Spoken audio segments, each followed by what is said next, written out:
Hi, Teri Miller here with StumblingAroundInTheLight.com, and I just got back from a run. It's a Wednesday. It's a beautiful fall day. Still feels a little bit like August here in Colorado.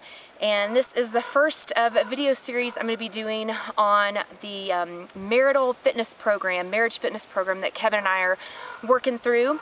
And wanted to grab a few minutes. I have to run out and take some kids, pick kids up and do a bunch of stuff this afternoon, but wanted to grab a few minutes and just share with y'all some things we're learning. One of the first things we talked about with the marriage counselor was conflict resolution. That was a big one that Kevin and I wanted to address as we were talking to him and we wanted help with. And so one of the first things that our marriage coach said is that conflict is normal and it's good and we're going to keep coming up to it again and again. And that was reassuring. I mean, it's a little bit depressing because I guess we all kind of hope that we're going to finally work through stuff in our marriage and arrive and get it and never have conflict again.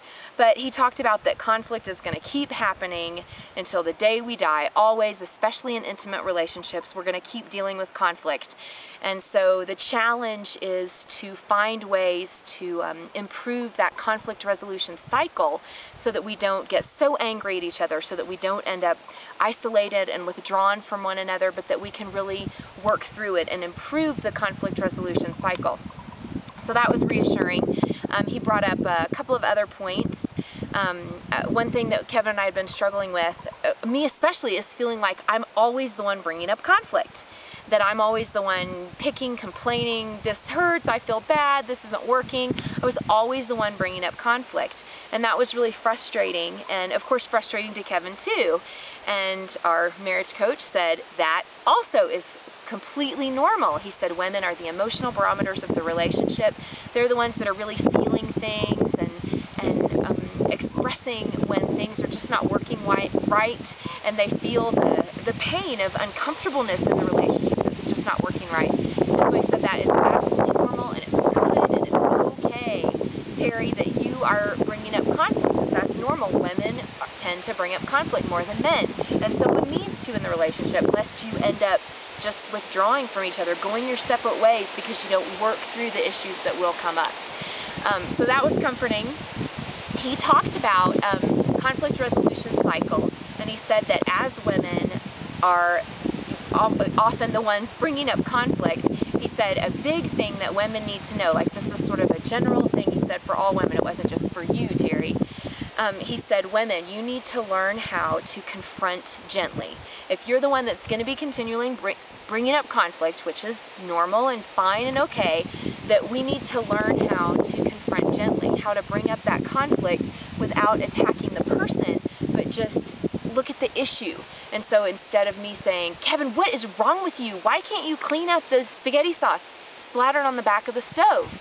Instead of saying that I would just address the little conflict. The little conflict is just spaghetti sauce on the back of the stove. It's not that Kevin is some terrible person. And so women learn how to confront gently. That was a big one. And he said, men, husbands, Kevin, you need to learn how to embrace her anger. That husbands, you need to learn how to embrace your wife's anger. And that's hard, of course, because I'm sure Kevin would feel like, well, why is she getting so angry? And he talked about that women can get angry, but sort of be at a lower level, that women can express anger, and it might mean frustration, exhaustion, feeling overwhelmed, hurt, sorrow, loneliness, all these different things, but women might express it as anger, and that women can express anger at kind of a lower level. We kind of can simmer there, whereas men tend to blow through the roof, like they're going along just fine, and then they reach a certain point, and that's as far as they can go. That he said that men kind of get emotional overload, and they do this flight or fight thing, and so that either they emotionally leave or even physically walk out, or that, you know, you hear the terrible stories of men that are abusers, ragers, you know, that just get furious and blow their top. And of course, just with arguments, that happens too. So that was really helpful, was Teri, confront gently, Kevin, embrace her anger. And for both of us to begin to change those habits, that can change our conflict resolution cycle. So those were things from our marriage coach, and what God has been working on in me, just based on just some prayer and being in His Word and asking God to really refine me, and also from a book that I've been reading that I'll talk about at some other time. But a big thing that I've been learning is that I tend to accuse instead of ask, when really this is about that addressing conflict thing. When really all I need to do is ask for something, I tend to make it this accusation. I tend to, yes, just like our marriage coach said, I tend to attack Kevin instead of just asking about the issue. And so that's been really eye-opening. So here's an example, say the spaghetti sauce, that I would tend to say, Kevin, what is the deal? Why is there spaghetti sauce all over the back of the stove? What's the deal, you guys? Can y'all clean up this? Who left this mess of spaghetti sauce? And I know perfectly well Kevin made dinner and he did it, but I'm accusing, I'm attacking. I'm acting as if there's a bad person attached to the spaghetti sauce, instead of just saying this, just asking.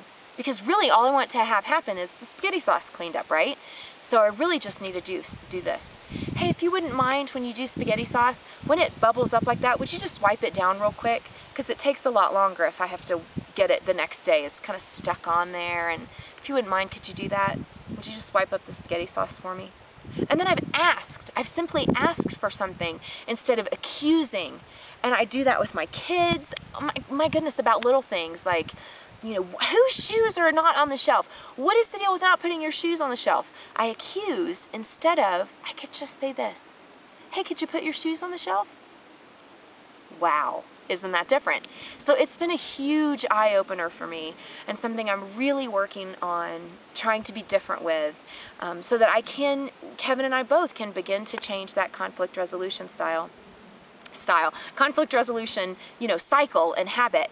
And then one other thing I wanted to share, I know Kevin is really working on stuff and growing with all this too, and just something that happened yesterday. I came in actually frustrated from trying to do this video blog and couldn't make it work with the battery and the whatever memory card, and couldn't figure it out, and just was mad, and I'm so frustrated and just getting on myself and getting down on myself. And typically when I get really angry like that, he tends to be, you know, push me away, isolated. What is the problem? Get a grip. Why are you being so freaked out? And so this time he came around to me and came and put his arms around me and just began to pray over me and to pray for me. And I felt like in that moment he did exactly what I needed and exactly what our marriage coach had talked about. He literally embraced my anger. Literally came to me when I was in this agitated, angry state. And I was even kind of saying it was because of him, because of some stuff that had happened with us that had slowed down my progress, that he just came over to me and put his arms around me and he just prayed for me.